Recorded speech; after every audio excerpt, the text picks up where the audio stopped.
বন্ধুরা দেখুন আজকে আমার দাঁত পড়েছে।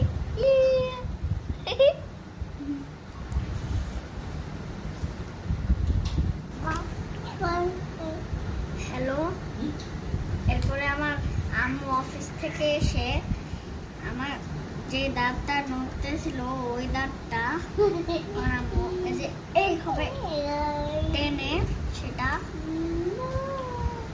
সেটার ভিতরে রক্ত ছিল আর রক্ত পড়তেছিল।